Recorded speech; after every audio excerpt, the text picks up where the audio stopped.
ఎల్సెలా books పాడ్కాస్ట్కు స్వాగతం. ఈరోజు మనం ఒక చాలా ఆసక్తికరమైన కథలోకి వెళ్తున్నాం. మత్తయి సువార్త నుంచి. వినడానికి చాలా సులభంగా అనిపించినా దీనిలో ఎన్నో పొరలు దాగి ఉన్నాయి. అదే రాజకుమారుని వివాహము అనే ఉపమానం. అవునండి. దీని లోతుల్ని అర్థం చేసుకోదానికి మనం ఆర్చ్ బిషప్ ఆర్సి ట్రెంచ్ గారి విశ్లేషణను ఆధారం చేసుకుంటున్నాం. మన లక్ష్యమేమిటంటే ఈ కథలోని చారిత్రక సందర్భం, దానిలోని హెచ్చరికలు, ముఖ్యంగా లూకాసువార్తల్లో ఉన్న ఇలాంటి మరో కథకు దీనికిన్న తేడాలను అర్థం చేసుకోవడం. తప్పకుండా. మీరు చెప్పినట్టు చాలామంది మత్తయి 22వ అధ్యాయంలోని ఈ ఉపమానాన్ని లూకా 14వ అధ్యాయంలోని గొప్ప విందు ఉపమానాన్ని చూసి రెండూ ఒకటే అనుకుంటారు. అవును, కొంచెం మార్చి చెప్పారేమో అనిపిస్తుంది. సరిగా. కానీ ట్రెంచ్ విశ్లేషణ ప్రకారం అవి రెండూ పూర్తిగా వేరువేరు సందర్భాల్లో, వేరువేరు ప్రేక్షకులకు, వేరువేరు ఉద్దేశాలతో చెప్పబడిన రెండు భిన్నమైన కథలు. వాటిని కలపడం వల్ల నిజానికి రెండింటిలోని అసలు సందేశం నీరుగారిపోతుంది. ఇక్కడే ఇది చాలా ఆసక్తికరంగా మారుతుంది. అంటే కేవలం కథలో కొన్ని వివరాలు మారడమే కాదు, మొత్తం నేపథ్యమే వేరంటారా? ఆ తేడాలేమిటో కొంచెం వివరిస్తారా? తప్పకుండా. ట్రెంచ్ అనేక కీలక వ్యత్యాసాలను ఎత్తిచూపారు. మొదటిది, అవి చెప్పబడిన ప్రదేశం. ప్రదేశమా? అవును. లూకాలోని ఉపమానం ఒక పరిసయ్యుని ఇంట్లో భోజనం చేస్తున్నప్పుడు ఒక స్నేహపూర్వక వాతావరణంలో చెప్పబడింది. అప్పుడు ఇంకా యేసుకు పరిసయ్యులకు మధ్య సంబంధాలు పూర్తిగా చెడిపోలేదు. అంటే అక్కడ వాతావరణం కొంచెం తేలికగా ఉంది. మరి మత్తయిలోనిది? అదే అసలైన తేడా. మత్తయిలోని ఉపమానం దేవాలయంలో చెప్పబడింది. దేవాలయంలోనా? అవును. అది కూడా యేసు పరిచర్య చివరి వారంలో. ఆయనను ఎలాగైనా పట్టుకుని చంపాలని యూదామత నాయకులు తీర్మానించుకున్న తరువాత అక్కడ వాతావరణం నిప్పులు చెరుగుతోంది. ప్రతి మాట ఒక సవాలుగా, ప్రతి కథ ఒక తీర్పుగా ఉంది. ఓ, అంటే ఒకటేమో స్నేహితులతో భోజనం చేస్తూ చెప్పిన కథ, రెండోదేమో శత్రువుల మధ్య నిలబడి వాళ్ల ముఖం మీదే చెప్పిన హెచ్చరిక. ఖచ్చితంగా. మరి ఈ వాతావరణంలోని మార్పు ఆ పాత్రల ప్రవర్తనలో కూడా కనిపిస్తోందా? ఖచ్చితంగా. ఆ పెరుగుతున్న సంఘర్షణ ఉపమానం యొక్క తీవ్రతలో స్పష్టంగా కనిపిస్తుంది. అందుకే లూకాలోని ఉపమానంలో పిలువబడినవారు చాలా మర్యాదగా సాకులు చెబుతారు. అవును, క్షమించండి, పొలం కొన్నాను, ఎడ్లను కొన్నాను, నాకు పెళ్ళయింది అని. అవన్నీ ఒక రకంగా చూస్తే సరైన కారణాలే అనిపిస్తాయి. మర్యాదగా తిరస్కరిస్తున్నారు. కాని మత్తయిలో అలా మర్యాదల్లేం. ఇక్కడ స్పందన చాలా హింసాత్మకంగా ఉంది. అవును. మత్తయిలో వాళ్లు కేవలం సాకులు చెప్పి ఊరుకోలేదు. పిలుపును ధిక్కరించారు. పిలువడానికి వచ్చిన సేవకులను అవమానించి కొట్టి చంపేశారు. ఇది కేవలం ఉదాసీనత కాదు, ఇది బహిరంగ తిరుగుబాటు. అంతేకాదు, పాత్రలలో కూడా తేడా ఉంది కదా? నిజమే. లూకాలో పిలిచింది ఒక సామాన్య వ్యక్తి. కాని ఇక్కడ పిలిచింది ఒక రాజు, అది కూడా తన కుమారుని వివాహానికి. రాజు పిలుపును తిరస్కరించడం, ఆయన దూతలను చంపడమంటే అది రాజ్యద్రోహంతో సమానం. ఒక విందు పిలుపును తిరస్కరించినందుకు ఏకంగా నగరాన్నే తగలబెట్టించడం, ఇది మనకు చాలా తీవ్రంగా అనిపిస్తోంది కదా? అనిపిస్తుంది. కాని మనం దీన్ని కేవలం ఒక పార్టీకి రాలేదని చూడకూడదు. ప్రాచ్యదేశాల్లో, ముఖ్యంగా ఆ కాలంలో రాజు పిలుపు దైవాజ్ఞతో సమానం. ఓ, దాన్ని తిరస్కరించడమంటే రాజు అధికారాన్ని, సార్వభౌమత్వాన్ని ప్రశ్నించడమే. పైగా వాళ్లు ఆయన సేవకులని చంపేశారు. అంటే వాళ్ళు శాంతిని కాకుండా యుద్ధాన్ని కోరుకుంటున్నారని చెప్పినట్టే. సరిగ్గా. అందుకే రాజు ప్రతిచర్య కూడా యుద్ధంలాగే ఉంది. లూకాలో వాళ్లు కేవలం విందును కోల్పోతారు. ఇక్కడ వారు తమ ప్రాణాలను, తమ నగరాన్ని కోల్పోతారు. ఇది యూదు జనాంగంపై రాబోయే భయంకరమైన తీర్పుకు ప్రవచనం. ఈ తీవ్రమైన వాతావరణమంతా అర్థం చేసుకున్నాక ఇప్పుడు ఉపమానంలోని మొదటి పిలుపును చూస్తే దాని వెనుకనున్న ఉద్దేశం మనకు ఇంకా స్పష్టంగా కనిపిస్తుంది. రాజు తన కుమారుని పెళ్లి విందుకు పిలువబడిన వారిని పిలవడానికి సేవకులను పంపాడు. ఈ ఇప్పటికే పిలువబడినవారు అనే మాటకున్న ప్రాముఖ్యత ఏమిటి? వాళ్లకిది కొత్త విషయం కాదన్నమాట. అస్సలు కొత్త విషయం కాదు. ఈ పిలుపు అకస్మాత్తుగా వచ్చింది కాదు. ఇది యూదులతో దేవుడు చేసుకున్న పాత నిబంధనను, అబ్రహాము నుండి మొదలుకొని ప్రవక్తల ద్వారా తరతరాలుగా ఇచ్చిన వాగ్దానాన్ని సూచిస్తుంది. అంటే మెస్సియా వస్తాడని, దేవుని రాజ్యం వస్తుందని వాళ్లు ఎదురుచూస్తున్నారు. అవును. వారే ఇప్పటికే పిలువబడినవారు. ఇప్పుడు విందు సిద్ధమైంది, రండి అని చెప్పడానికే సేవకులు వెళ్లారు. ట్రెంచ్ ప్రకారం ఈ పిలుపు 2 దశల్లో జరిగింది. సరే, మొదటి దశలోని సేవకులు ఎవరు? వాళ్లకు ఎలాంటి స్పందన వచ్చింది? మొదటిసారి వెళ్లిన సేవకులు బాప్తిస్మమిచ్చి యోహాను మరియు యేసు భూమి మీద ఉన్నప్పుడు ఆయన పంపిన 12 మంది శిష్యులు. 70 మంది శిష్యులు. అవును, వాళ్లు కూడా. వారి సందేశం దేవుని రాజ్యం సమీపంగా ఉంది, మారుమనస్సు పొందండి. కాని ప్రజల స్పందన కేవలం ఉదాసీనత. వారు రానిష్టపడలేదు. అక్కడ ఇంకా తీవ్రమైన హింస, బహిరంగ శత్రుత్వం మొదలవలేదు. వాళ్లు కేవలం ఆసక్తి చూపలేదు. తరువాత రాజు ఓపిక కోల్పోకుండా ఇతర సేవకులను పంపాడు. వాళ్ల సందేశంలో ఏమైనా తేడా ఉందా? వీరు ఎవరు? వీరు యేసు పునరుత్థానం మరియు ఆరోహణం తరువాత పంపబడిన అపోస్తలుడు. అంటే పేతురు, పౌలు, స్టెఫను వంటివారు. వారి సందేశం మరింత స్పష్టంగా, మరింత దయతో, మరింత ఆతృతతో కూడుకుని ఉంది. ఎలా? ఇదిగో, నా విందు సిద్ధపరిచితిని, సమస్తము సిద్ధముగా ఉన్నది, పెండ్లి విందుకు రెండి అంటే క్రీస్తు శిలువ మరణం ద్వారా, పునరుత్థానం ద్వారా రక్షణ కార్యం పూర్తయింది. ఇక మీరు చెయ్యాల్సిందల్లా వచ్చి ఆ విందులో పాల్గొనడమే అనే గొప్ప శుభవార్తాది. మరింత ప్రేమతో స్పష్టంగా పిలిస్తే స్పందన కూడా బాగుండాలి కదా. కాని ఇక్కడ పూర్తిగా రివర్స్ అయింది. వాళ్లు మరింత దారుణంగా ప్రవర్తించారు. అవును. కొందరు తమ పొలాలకు, మరికొందరు తమ వ్యాపారాలకు వెళ్ళిపోయారు. మిగిలినవారు సేవకులను పట్టి, అవమానించి చంపేశారు. ఈ 2 రకాల తిరస్కరణల వెనుక ఉన్న మనస్తత్వం ఏమిటి? ట్రెంచ్ ఈ 2 రకాల తిరస్కరణలను లోతుగా విశ్లేషిస్తారు. మొదటిది ఉదాసీన తిరస్కరణ. పొలానికి వెళ్లినవాడు తనకున్న దానితో సంతృప్తిగా ఉన్న భూస్వామిని సూచిస్తాడు. నాకు అన్నీ ఉన్నాయి, నాకీ విందు అవసరం లేదు అనే ధోరణి. ఓ ఇద్దరూ లౌకికమైన సంతృప్తితో, సంపాదనా వ్యామోహంతో దేవుని పిలుపును నిర్లక్ష్యం చేశారు. అంటే ఉన్నదానితో తృప్తి లేదా, ఇంక కావాలనే ఆశ. 2 దేవుని పిలుపుకు అడ్డంకిగా మారాయి. ఇక 2వ రకం తిరస్కరణ మరింత హింసాత్మకమైనది. అవును, అదే తీవ్రమైన శత్రుత్వం. సేవకులను చంపినవారు సువార్త సందేశం తమ గర్వాన్ని, స్వనీతిని దెబ్బతీస్తుందని భావించిన మతనాయకులను సూచిస్తారు. ఎందుకు? సువార్త చెప్పేదేమిటంటే, మీ మంచితనం సరిపోదు, మీకు దేవుని కృప కావాలి అని. ఈ మాట వారి అధికారాన్ని, వారి స్థానాన్ని ప్రశ్నించింది. దాన్ని వారు భరించలేకపోయారు. అపొస్తలుల కార్యముల గ్రంథంలో మనం చదివే హింసలకు ఇదొక ప్రవచనాత్మక చిత్రం.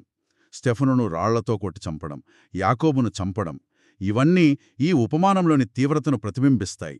అప్పుడు రాజు కోపం కట్టలు తెంచుకుంది. తన సైన్యాన్ని పంపి ఆ హంతకులను నాశనం చేసి వారి పట్టణాన్ని తగలబెట్టించాడు. ఈ మాటలో ఏదో లోతైన అర్థమున్నట్టుంది. తన పట్టణాన్ని అనలేదు, వారి పట్టణాన్ని అన్నాడు. అది చాలా ముఖ్యమైన గమనిక. ట్రెంచ్ ప్రకారం ఆ ఒక్క పదం మొత్తం సంబంధం ఎలా మారిపోయిందో చూపిస్తుంది. యెరూషలేం దేవుని పట్టణంగా పిలువబడింది. కాని వారు దేవుని కుమారుడిని, ఆయన సేవకులను తిరస్కరించినప్పుడు దేవుడు కూడా దాన్ని విడిచిపెట్టాడు. అంటే ఇకపై అది ఆయనది కాదన్నమాట. అవును, అది కేవలం వారి పట్టణం. మీ ఇల్లు మీకు విడువబడియున్నది అని యేసు యెరూషలేమును చూసి ఏడుస్తూ చెప్పిన మాటలకు ఇది అద్దం పడుతుంది. క్రీస్తు శకం 70లో రోమా సైన్యం ద్వారా జరిగిన యెరూషలేం నాశనానికి ఇది స్పష్టమైన ప్రవచనం. సరే, ఇప్పుడు అసలు పిలిచినవాళ్లు నాశనమయ్యారు. విందుశాల ఖాళీగా ఉంది. కాని విందు మాత్రం రద్దు కాలేదు. రాజు తన సేవకులను రాజమార్గములకు పంపి దారిలో కనిపించిన వారందరినీ పిలవమన్నాడు. ఇది దేనికి సంకేతం? ఇది సువార్త యూదుల నుండి అన్యులకు వెళ్లడాన్ని సూచిస్తుంది. రాజమార్గములు అంటే నగరపు సరిహద్దులు, కోడళ్ళు, యూద సమాజానికి బయట ఉన్న ప్రపంచం. అక్కడ వాళ్లు మంచివారిని, చెడ్డవారిని ఇద్దరిని సమకూర్చారు. అవును, ఇది చాలా ముఖ్యమైన విషయం. విందుకు పిలుపుకు ఆధారం వారి నైతిక యోగ్యత కాదు, వారి కులం కాదు, వారి పనులు కాదు, కేవలం దేవుని కృప మాత్రమే. సంఘమనేది కేవలం మంచివాళ్ల క్లబ్ కాదు, అది అన్ని రకాల వారిని చేర్చే ఒక వలవంటిదని ఇది చూపిస్తుంది. ఒక్క నిమిషం. మంచివాళ్లను, చెడ్డవాళ్లను అందరినీ పిలిచారు అంటే వాళ్ల యోగ్యతతో సంబంధం లేకుండా కేవలం కృపతో పిలిచారన్నమాట. ఇది చాలా గొప్ప విషయం. కాని కథలో తర్వాత వచ్చే మలుపు ఈ ఉచిత పిలుపుకు కొంచెం వ్యతిరేకంగా అనిపించట్లేదా? మీరు సరైన పాయింట్ పట్టుకున్నారు. కథ ఇక్కడితో ముగియలేదు. విందుశాల నిండిన తర్వాత ఉపమానంలో రెండవ, ఇంకా చెప్పాలంటే అంతర్గత తీర్పు మొదలవుతుంది. రెండవ తీర్పా? అవును, మొదటి తీర్పు పిలుపును బహిరంగంగా తిరస్కరించిన శత్రువులపై, ఈ రెండవ తీర్పు పిలుపును అంగీకరించి లోపలికి వచ్చిన వారి మధ్య ఉన్న కపట స్నేహితులపై. ఇది సంఘంలో ఉన్నవారికి ఒక తీవ్రమైన హెచ్చరిక. రాజు అతిథులను చూడ్డానికి వచ్చినప్పుడు పెండ్లి వస్త్రం లేని ఒక వ్యక్తిని చూశాడు.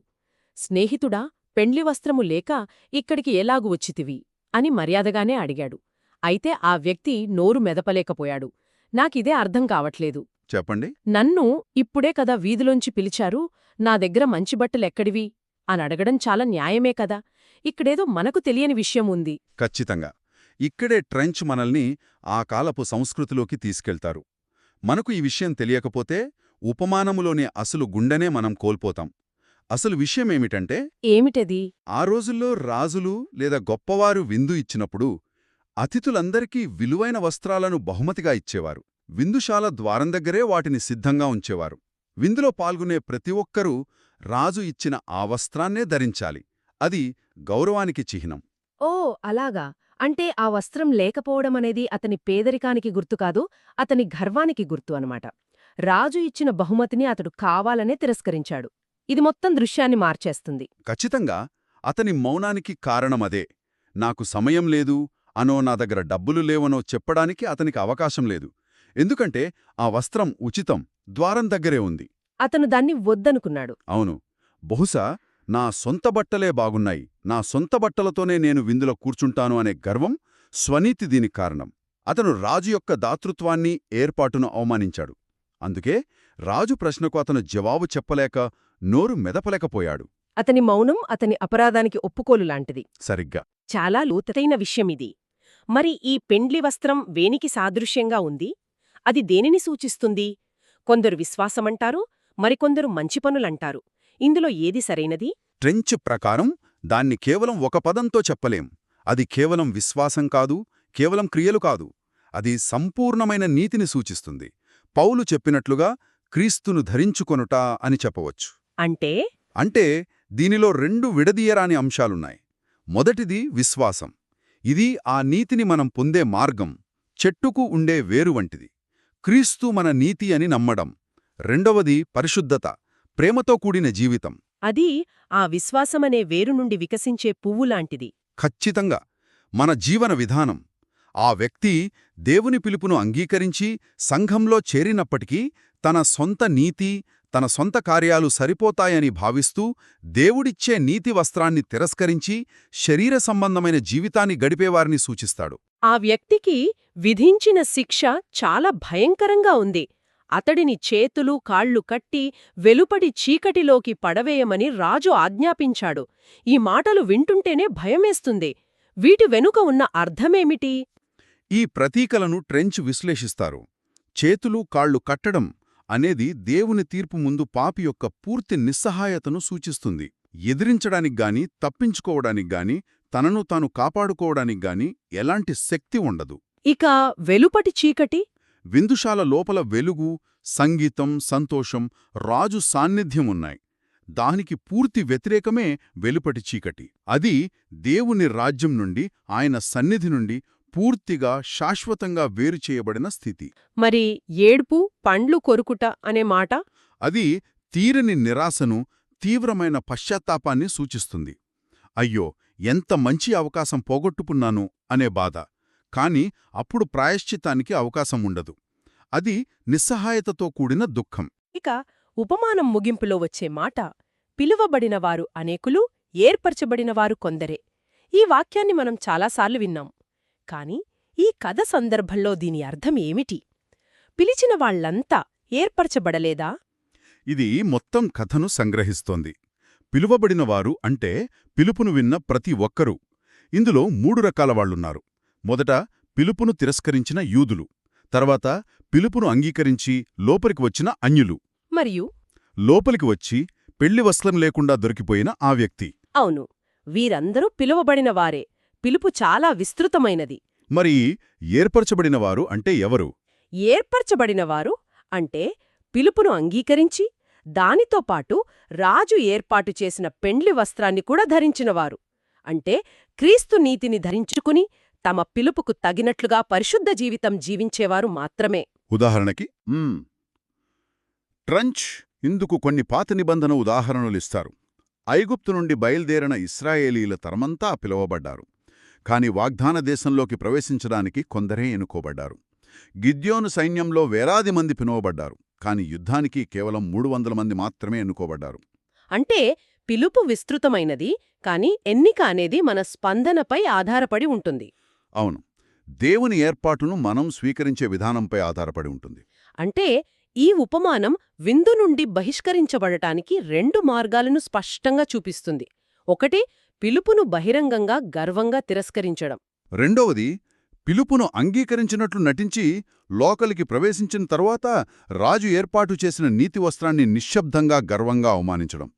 రెండూ చివరికి ఒకే చోటికి, అంటే వెలుపటి చీకటిలోకి నడిపిస్తాయి. నిజమే. బహుశా అసలైన ప్రశ్న ఇదేనేమో. మనం దేవుని రాజ్యానికి మనతో ఏమి తీసుకురావడానికి ప్రయత్నిస్తున్నామో? మన ఘనత, మన పనులు, మన సొంత నీతి అనే పాతబట్టలనా? లేక మన చేతులు ఖాళీగా ఉంచి ఆయన ఉచితంగా ఇచ్చే దాన్ని ధరించుకోవడానికి సిద్ధంగా ఉన్నామా? దీని గురించి ఆలోచిస్తూ ఉందాం. విన్నందుకు ధన్యవాదాలు. మరిన్ని విషయాల కోసం మా ఛానల్కు సబ్స్క్రైబ్ చేసుకోండి. బైబిల్లో ఈ కథను చదవడానికి ప్రయత్నించండి. దేవుడు మిమ్మును దీవించునుగాక.